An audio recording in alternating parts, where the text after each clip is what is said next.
आज एक अवेयरनेस और एक वीडियो बनाता है।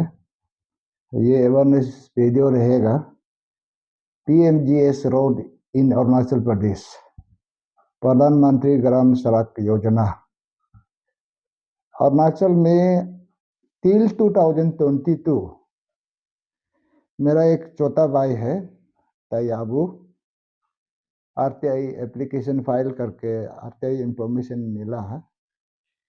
इसमें टिल 2022 में हमारा छोटा भाई तैयाबू ने आरटीआई का एप्लीकेशन का इंफॉर्मेशन का थ्रू ऐसा फाइंड आउट होता है टिल 2022 अरुणाचल प्रदेश में टोटल नंबर ऑफ पीएमजीएस रोड जो 1050 पीएमजीएस रोड सेंट्रल गवर्नमेंट से सैंक्शन हुआ। ये रोड जो 2005 से लेकर 2022 तक पीएमजीएस रोड अरुणाचल प्रदेश में 1050 रोड का सैंक्शन हुआ है और कंस्ट्रक्शन भी हुआ है। लेकिन बीमार यहाँ ऐसा चल रहा है, अरुणाचल गवर्नमेंट डिपार्टमेंट पीएमजीएस रोड में किसी को भी लैंड कॉम्पेंसेशन नहीं दे रहा है। हमारा जनता को, इनोसेंट पब्लिक को, जनता को ऐसा झूठ बोला जा रहा है कि पीएमजीएस रोड में कॉम्पेंसेशन नहीं होता है। तो ऐसे सीधा करा करा झूठ बोलता है। तो इसमें पीएमजीएस रोड में कॉम्पेंसेशन नहीं मिलने का सवाल नहीं होता है। पीएमजीएस रोड में आपका कॉम्पेंसेशन, लैंड अफेक्टेड फैमिली को कॉम्पेंसेशन मिलने के लिए ये कॉन्स्टिट्यूशन कानून है, ये सब कानून है, ये parent law of the country, ये कॉन्स्टिट्यूशन में भी लिखा है। प्रधानमंत्री ग्राम सड़क योजना और जो भी प्रोजेक्ट हमारा प्राइवेट लैंड ओनर्स का जमीन में अगर कंस्ट्रक्शन करेगा तो ये parent law of the country, constitution of India में लिखा है। ये यहाँ में land affected family land owner को कॉम्पेंसेशन देना होता है। ये कॉन्स्टिट्यूशन में है, ये एक कानून है। और यहाँ में भी लिखा है, दो कानून हो गया, right to fair compensation and transparency in land acquisition, rehabilitation and resettlement act 2013 में भी लिखा है पीएमजीएस रोड में लैंड अफेक्टेड को कॉम्पेंसेशन मिलता है। और और ये जो हमारा अरुणाचल प्रदेश का स्टेट गवर्नमेंट और जो पीएमजीएस रोड का कॉन्ट्रैक्टर जो बोलता है, पब्लिक को ऐसे मामू बनाता है कि आपको कॉम्पेंसेशन मांगेगा तो रोड नहीं देगा, पीएमजीएस में रोड नहीं होता है। इसलिए पब्लिक को ऐसे भावुक बना रहा है। यहाँ में ऐसा नहीं है। पीएमजीएस रोड भी चाहिए हमारा बस्ती, हमारा विलेज डेवलपमेंट के लिए, रोड कनेक्टिविटी के लिए, पब्लिक कनेक्टिविटी के लिए रोड भी जरूरी है। रोड भी आना है, डेवलपमेंट भी करना है। साथ साथ में लैंड अफेक्टेड फैमिली और जमीन मालिक, इसको भी कॉम्पेंसेशन देना होता है। लेकिन हमारा बार बार पीर बता रहा है, यह स्टेट गवर्नमेंट और डिपार्टमेंट, उसका डिपार्टमेंट और कॉन्ट्रैक्टर ऐसा पब्लिक को मामू बनाता है। पीएमजी से आपको कॉम्पेंसेशन क्लेम करेगा तो आपको रोड नहीं मिलेगा, ऐसे झूठ बोलता है। यहाँ में रोड भी ऑब्जेक्शन नहीं हो, अगर रोड आने देगा, रोड भी चाहिए होता है, साथ में डेवलपमेंट भी चाहिए और कॉम्पेंसेशन भी देना होता है। यहाँ में हाँ, एक पीएमजीएस रोड में पीएमजीएस प्रोग्राम गाइडलाइंस में, पीएमजीएस रोड गाइडलाइन में लिखता है कि कॉम्पेंसेशन सेंट्रल गवर्नमेंट का कोई रिस्पॉन्सिबल नहीं है। लेकिन ये जो कॉम्पेंसेशन, जो ये बात नहीं है कि स्टेट गवर्नमेंट लैंड ओनर को, लैंड अफेक्टेड फैमिली को कॉम्पेंसेशन, लैंड एक्विजिशन नहीं करना है, ऐसा बात नहीं है। ये मतलब सेंट्रल गवर्नमेंट पीएमजीएस रोड में कॉम्पेंसेशन लैंड ओनर को नहीं देता है, लेकिन स्टेट गवर्नमेंट, स्टेट अथॉरिटी देना होता है। तो इस जगह को, वो प्रोविजन को स्टेट गवर्नमेंट पब्लिक को क्या बोलता है, डिपार्टमेंट कॉन्ट्रैक्टर, पीएमजीएस में कॉम्पेंसेशन नहीं होता है। आपको कॉम्पेंसेशन मांगेगा तो आपको रोड नहीं मिलेगा, ऐसे बोल के हमारा पब्लिक को बहुत साल से 2005 से लेकर अभी तक पीएमजीएस इतना रोड कंस्ट्रक्शन हो गया, ऐसे जूत मार मार के पब्लिक को, सब जमीन मालिक को पूरा मामू बना के रोड कंस्ट्रक्शन हो रहा है। और इसमें ये रोड कंस्ट्रक्शन करने में हमारा पीएमजीएस रोड, स्पेशली पीएमजीएस रोड में आपको फॉरेस्ट क्लियरेंस होना पड़ता है, आपको इन्वायरमेंट क्लियरेंस होना पड़ता है। यहाँ अरुणाचल में न फॉरेस्ट क्लियरेंस है, न इन्वायरमेंटल क्लियरेंस है, न पब्लिक को कॉम्पेंसेशन दिया जा रहा है। इवन पब्लिक लोग यहाँ में डीपीआर, डिटेल प्रोजेक्ट रिपोर्ट जब बनाते समय पीएमजीएस रोड के लिए, तो पीएमजीएस रोड बनाते, डीपीआर बनाने से पहले पब्लिक को, जमीन मालिक को कंसल्टेशन करना पड़ता है, उसका ये करना पड़ता है, कंसर्न लेना पड़ता है। लेकिन यहाँ में पब्लिक, जमीन मालिक को बिल्कुल मालूम नहीं होता है डीपीआर बनाते समय। सैंक्शन होने के बाद रोड कंस्ट्रक्शन सीधा शुरू करता है जूत मार मार के।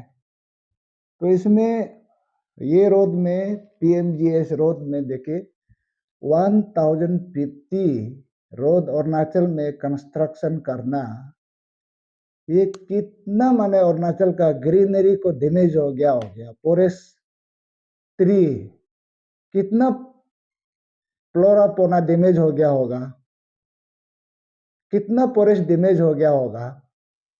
इसका ना फॉरेस्ट क्लियरेंस है, ना इसका इन्वायरमेंट कोई क्लियरेंस है, कितना फ्लोरा पोना डैमेज हो गया होगा। यह बिल्कुल फॉरेस्ट क्लियरेंस ही नहीं है। और इवन रोड साइड तक भी प्लांटेशन नहीं किया जा रहा है पीएमजीएस रोड में। तो ऐसा करके अभी हम तो इसका खिलाफ में ये रोड, पीएमजीएस रोड में जो भी प्रोजेक्ट में अगर प्रोजेक्ट फॉरेस्ट क्लियरेंस नहीं होगा तो उसका सजा होता है। तो ये फॉरेस्ट क्लियरेंस अगर नहीं होगा तो ये forest act 2000, the Indian forest act 1927, forest conservation act का अंदर में फॉरेस्ट पीएमजीएस रोड अगर क्लियरेंस नहीं लेके कंस्ट्रक्शन करेगा तो यहाँ में पनिशमेंट है, अरेस्ट करता है। लेकिन बिल्कुल यहाँ कोई फॉरेस्ट क्लियरेंस नहीं है, कोई केस नहीं होता है, नहीं अरुणाचल में नहीं हुआ है। और यहाँ में एनवायरमेंटल लॉ में क्लियर लिखा है, अगर आप फॉरेस्ट बिना forest clearance, prior forest clearance, prior environmental clearance करके आप रोड कंस्ट्रक्शन करेगा, आपको यहाँ सीधा सीधा फॉरेस्ट ऑफिसर लोग अरेस्ट करता है, आप रोड ही नहीं कंस्ट्रक्शन कर सकता है, ऐसा क्लियरेंस नहीं हो। ये इन्वायरमेंटल लॉ में इतना सारा लॉ है।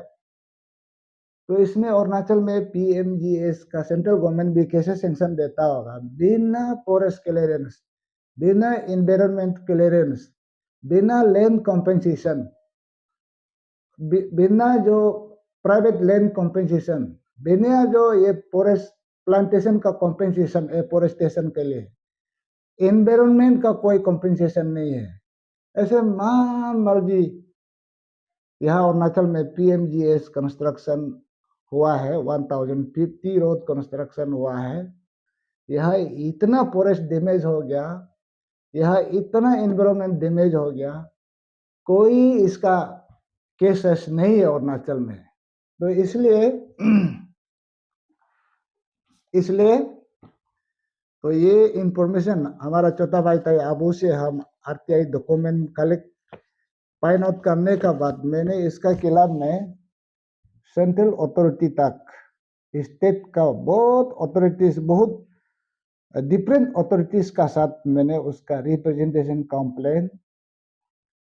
कंप्लेंट वगैरह सबमिट किया था। दिल्ली में भी, सेंट्रल फॉरेस्ट अथॉरिटीज में भी इसका जो रोड बिना फॉरेस्ट क्लियरेंस, एनवायरनमेंट क्लियरेंस, इसको जल्द ये सब अरेस्ट करने के लिए हम तो केस, क्रिमिनल केस भी बनाने के लिए और इसका एनवायरनमेंट जितना डैमेज हुआ है उसको कॉम्पेंसेट करने के लिए, एफोरेस्टेशन के लिए मैंने बहुत अथॉरिटी का साथ मैंने उसको बहुत जगह जगह मैंने उसका रिप्रेजेंटेशन कंप्लेंट दिया था। इसका साथ में ये मेरा रिप्रेजेंटेशन और कंप्लेंट वगैरह ये सब एंटरटेन हुआ नहीं है, तो इसलिए मैंने ये पीएमजीएस 1050 रोड का खिलाफ में मैंने नेशनल ग्रीन ट्रिब्यूनल कलकत्ता में भी जाना पड़ा है। नेशनल ग्रीन ट्रिब्यूनल में वहां में भी गया है, लेकिन ऑन टेक्निकल ग्राउंड मैंने ये कलकत्ता में परसू नहीं कर पाया नेशनल ग्रीन ट्रिब्यूनल में। और इसका जगह में अभी मैंने हमारा honourable Guwahati high court Itanagar bench में पब्लिक इंटरेस्ट लिटिगेशन केस देके रखा है। उसमें मेरा प्रेयर है, केस जो पब्लिक पीएल का केस जो मेरा प्रेयर है, ये जो अरुणाचल में 1050 रोड को बिना फॉरेस्ट क्लियरेंस, एनवायरनमेंट क्लियरेंस और बिना कंपनसेशन, लैंड कंपनसेशन, इसको जो रोड कंस्ट्रक्शन करने वाला को उसको क्रिमिनल केस बनाना है, सबको अरेस्ट करना है और इसका एफोरेस्टेशन, जितना फॉरेस्ट डैमेज हुआ है एफोरेस्टेशन करना है। और जमीन इवन यहाँ पीएमजीएस रोड कंस्ट्रक्शन करने के लिए इवन लैंड एक्विजिशन भी नहीं हुआ है ना, किसका जमीन है? बाद में इसको आप गवर्नमेंट कैसे क्लेम करेगा ये जमीन गवर्नमेंट का है? आप जहां जहां में रोड कंस्ट्रक्शन है और प्राइवेट जमीन, अगर प्राइवेट और लैंड ओनर अगर वॉलंटरीली दिया भी है तो आप लिख के रखिए स्टेट गवर्नमेंट, आप कुछ डॉक्यूमेंट बनाइए। ये रोड पीएमजीएस रोड जो बनाया है, आप लैंड एक्विजिशन भी नहीं है, केस करने से कोर्ट में कोई प्राइवेट जो वॉलंटरीली लैंड डोनेशन किया है बोलकर ऐसे जूत मारता है। ये जूत भी कोर्ट में कभी कभी बहुत सीरियस कोर्ट चाहे तो लेता है। हाँ, तो इसलिए अभी हम हाई कोर्ट में पीएल केस बना के रखा है। तो उसका रोड का जो पब्लिक इंटरेस्ट लिटिगेशन में रोड में जो पीएमजीएस इलीगली जो कंस्ट्रक्शन हुआ है उसको सीबीआई इन्वेस्टिगेशन करना है, क्या कारण से ये फॉरेस्ट क्लियरेंस नहीं लिया है। और इसमें मेरा प्रेयर हाई कोर्ट में ऐसा भी है, टू 1050 पीएमजीएस रोड को दी इसमें मेरा प्रेयर ये रहेगा,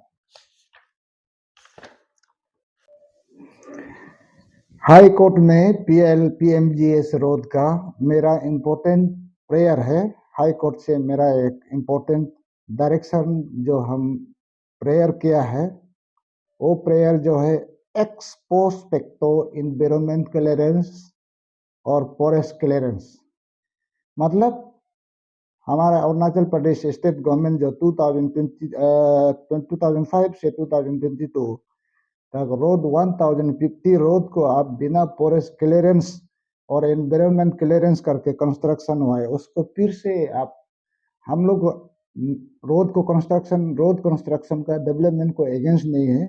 आप रोड कंस्ट्रक्शन हुआ है एक्सपोज फैक्टो, आप उसको फॉरेस्ट क्लियरेंस ऑब्टेन कीजिए, सेंट्रल गवर्नमेंट भी इसको फॉरेस्ट क्लियरेंस दीजिए और वो क्लियरेंस इन्वायरमेंट फॉरेस्ट क्लियरेंस लेकर अभी जितना फॉरेस्ट डैमेज हुआ है उसको एफोरेस्टेशन के लिए हाई कोर्ट में हम लोग डायरेक्शन मांगा है। एफोरेस्टेशन यहाँ अरुणाचल में जितना डैमेज हुआ है फॉरेस्ट का, इसका फिर से एफोरेस्टेशन करना है। और नंबर 3 जो है प्रेयर जो है लैंड कॉम्पेंसेशन, जो लैंड अफेक्टेड को स्टेट गवर्नमेंट जमीन लैंड एक्विजिशन करके लैंड कॉम्पेंसेशन देना है, ऐसा था। लेकिन इसको हाई कोर्ट ने एक ऑब्जर्वेशन रखा है कि लैंड अफेक्टेड फैमिली जो कोर्ट में आना है, अगर लैंड अफेक्टेड लिटिगेशन में नहीं है तो इसको हाई कोर्ट कुछ ऑब्जर्वेशन रखा है।